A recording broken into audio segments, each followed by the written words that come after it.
This is a bass line using just the minor pentatonic sound.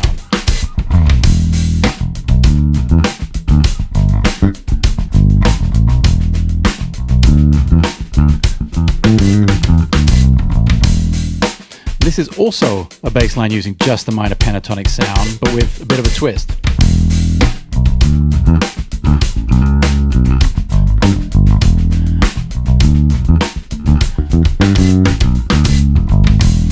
The quality of the scale I was using in both examples didn't change. So what did?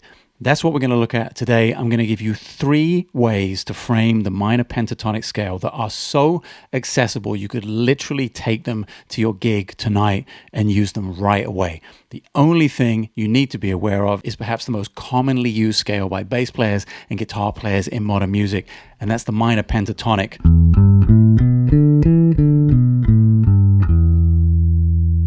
We're playing it in E to start out. That's our foundation. It's E, G, A, B natural, D natural, E. That's it. I use the 1, 4, 1, 3, 1, 3 fingering. So the first example I played, it wasn't wrong by any stretch of the imagination. It was inside, it was E minor, it was grooving, it was everything it needed to be to fulfill the role of a bass player. But it was kind of stuck in one box, in one very specific sound. That sound being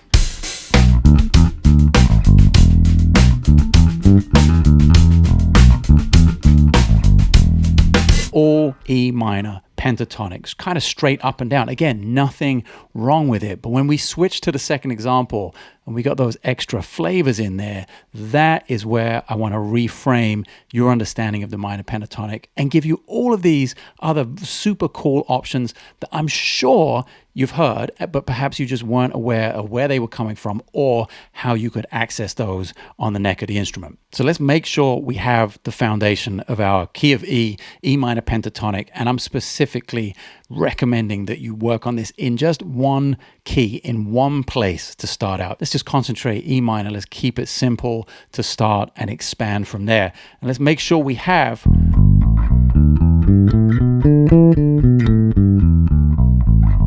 make sure we have 2 octaves of the scale. I'm playing open E, first finger G. I'm actually using my 4th finger on A instead of the 1 finger per fret. I'm using my 4th finger.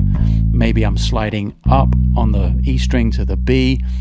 First finger D natural, perhaps 4th finger again on E. First finger G. Then maybe my 3rd finger on A. Slide up to the B, D, and we're at the top of the scale. And I'll try and make sure I have the discipline to do that.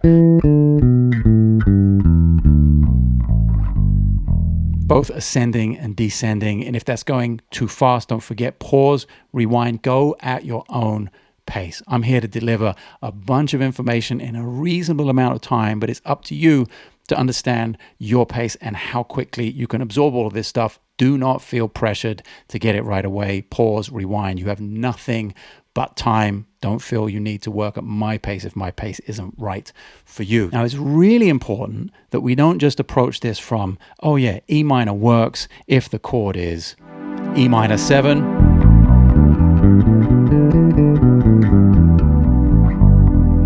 Of course, that absolutely works. Those are the right notes. But in order to have a vibe, in order to do what I was doing at the top of the video with the groove, it's really important to go listen to your favorite bass players do this. And the more you listen to them, I'm sure the more you'll be able to associate the fact that they're using minor pentatonics a lot of the time. They're using all of these same notes. And they're probably using a lot of the same fingerings as well. But it's the process of getting the what is it, what are these notes, and the why are they using them that way, that comes through listening. And the more you listen to great players, the more vibe you're going to have, the more natural vocabulary, natural feel for what we do as bass players. So whereas it is important to understand these notes when we approach it from a theoretical standpoint, it's really important just to have some like practical application. Make sure you're listening to great bass players do this as much as possible. So that's our first framing of the minor pentatonic. Probably something a lot of people watching already know, have under your fingers. And if you do, if you are that person and you already have this basic 1, 1 octave of a minor pentatonic shape under your fingers, this is where we go find some of the twist notes, some of the things from the second example I played at the top of the video, by making sure we understand that when the chord is E, I'm just gonna play kind of a hollow E minor. So in fact, minor 7. So we established that one of the places we can play minor pentatonic is on the root. But there are 2 more really interesting places that when you're faced with a minor chord or a minor 7 chord, you don't have to play a minor pentatonic starting on the root. You don't always have to default to E if the chord is E minor or E minor 7. There are 2 other places. One of them is a whole step up. So in this case, if we're in E minor, it would actually be F sharp. Now, on its own, in isolation and out of context, that sounds quite abstract and not particularly musical. But if we bring our drum groove back and I go back to playing more like the second example at the beginning of the video, we're actually finding a lot of those notes from that F sharp minor pentatonic scale.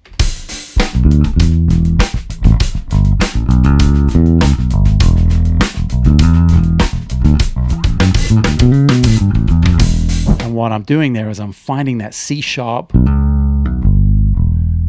which to me is a great sound. It's a kind of a classic sound in so many senses.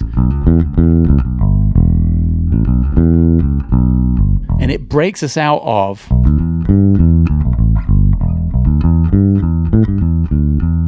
that kind of boxy, straight up minor pentatonic sound. And I'm getting to that C sharp by reframing it as F sharp minor pentatonic. So to practice that, really easy just to play the minor shape and then go up a whole step and back and forth. And if you have some sort of looper or some sort of drum groove to give you a little bit of discipline with this, that's fantastic. Highly recommend you do that. I'm going to give you some context in terms of harmony here.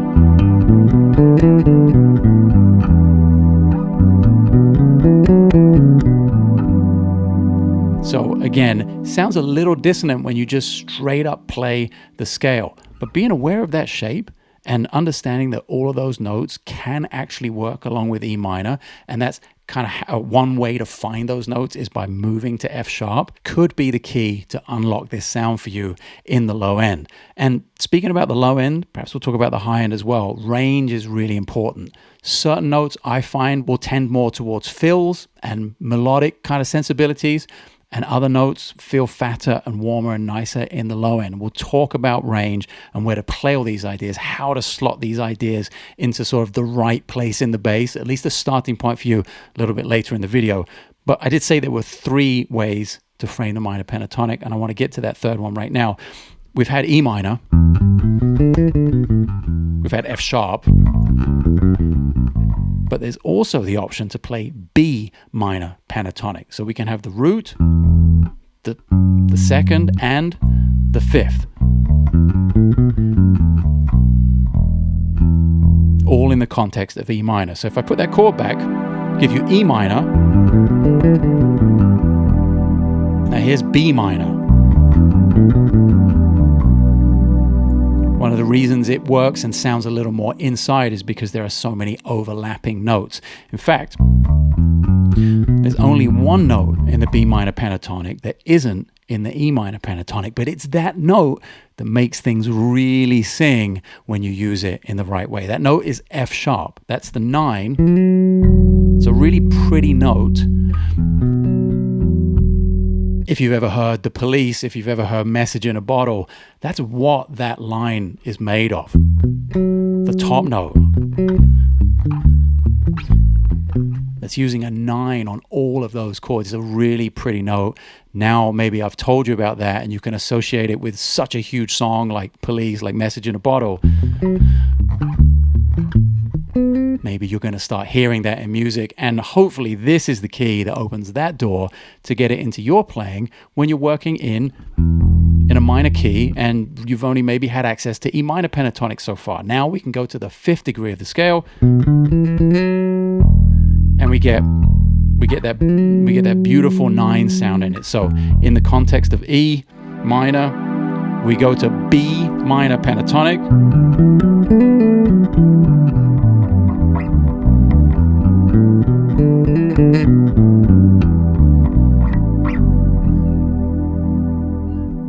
And we start to make maybe more melodic bass line choices. I know that melody is perhaps not the first word that springs to mind when you think about bass lines. You think about them being kind of very functional, very inside, very rhythmic. But there's no reason you can't add melody to them as well. That's exactly what I was doing at the top of the video in that second example. I was adding those C sharps that we get from F sharp minor pentatonic, and I was adding those F sharps that we get from B minor pentatonic. And all I was doing was having control of the same shape, the same sound, but in 3 different places. Now, like anything, you don't want to overplay it on the gig. And I really do believe that if you can play a minor pentatonic scale, you could take this idea and play it on your gig tonight, or on your rehearsal, or just in your practice routine today, playing along with a drum groove. I think it's totally possible to work that into your playing pretty quickly. But let's not overplay it, and let's look for a few target notes to hit, some sweet spots that really stick out from each of these 3 minor pentatonic scales. I'll give some basic harmonic context with the synth there, and I'll add the drum groove back in and start working on my bass line predominantly around E minor pentatonic. But when you start to hear those target notes, those extra flavors, you can now understand that where that's coming from. That's coming from F sharp minor, it's coming from B minor, still all in the context with the harmony of E.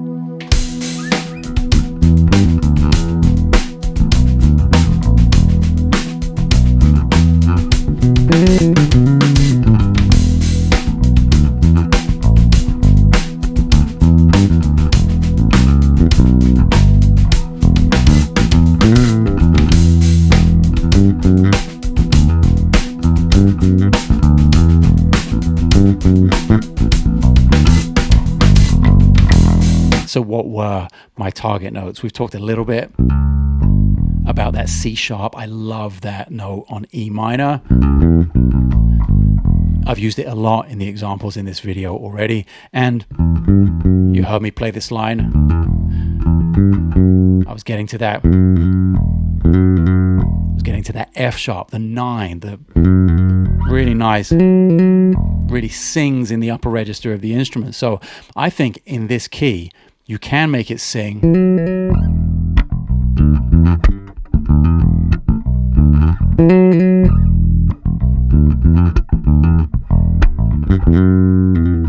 You can make it sing both here in the lower register and up here in the higher register, right up there on the 11th fret of the G string or the 4th fret of the D string. And something I talk a lot about on this channel is restrictive practice. Just giving yourself the goal of, I'm going to work on F sharp as my target note today. I'm just going to play E minor pentatonic, and then I'm going to work in that F sharp note. And I'm going to understand that one of the ways I'm getting to that is via B minor pentatonic.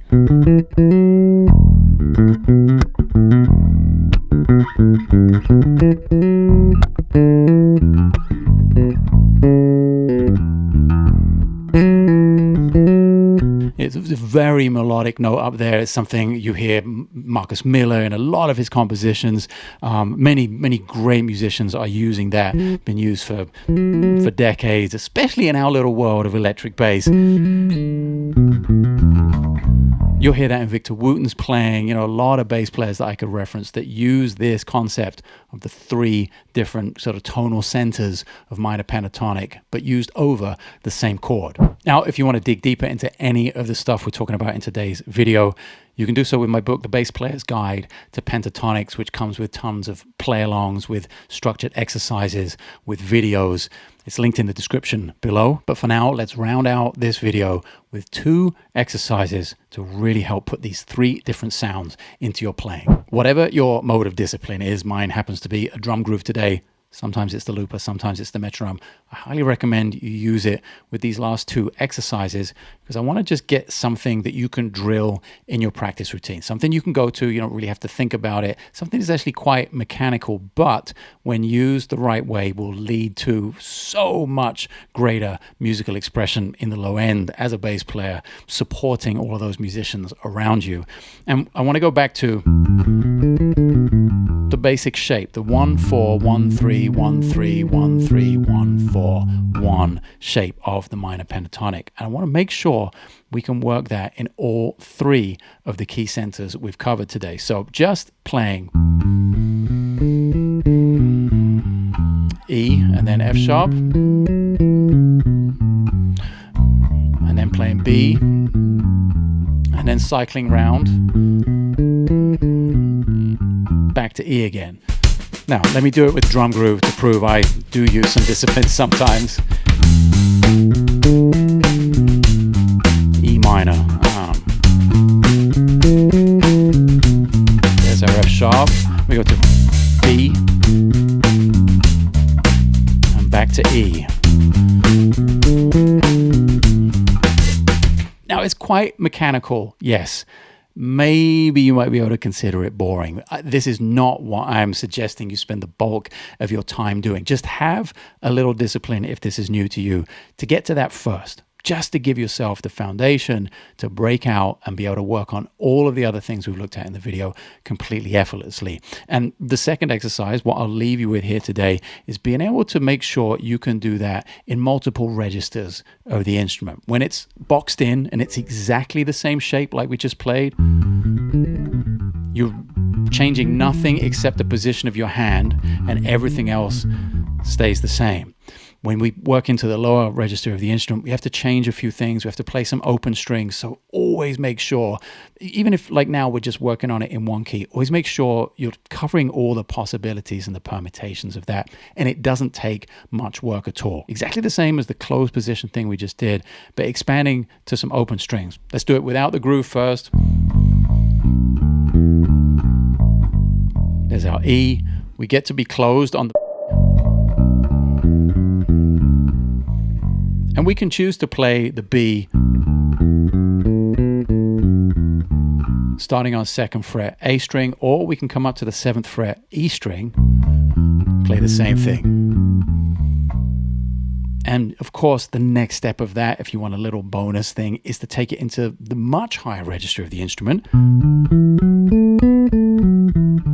You can play all of these ideas in many different places, even if they occupy the same register. That one, for instance, 14th fret, F sharp,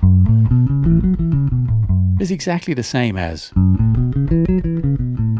9th fret, A string, still the same F sharp, as is 7th fret, A string, 12th fret, E string. So to recap, do not forget, you need only one scale. You need that scale in only 3 tonalities. And you only need to be looking at all of those in relation to one chord. And the combination of those few simple elements gives us access to all of the stuff you hear me playing with the harmony, with the groove, and just having fun in the low end being a bass player.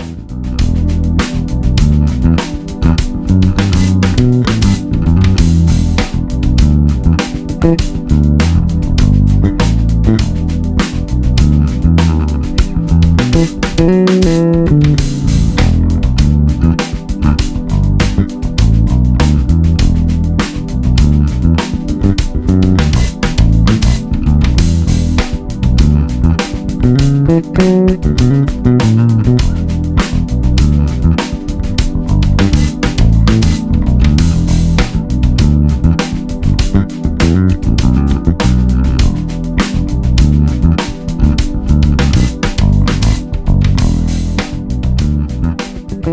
you.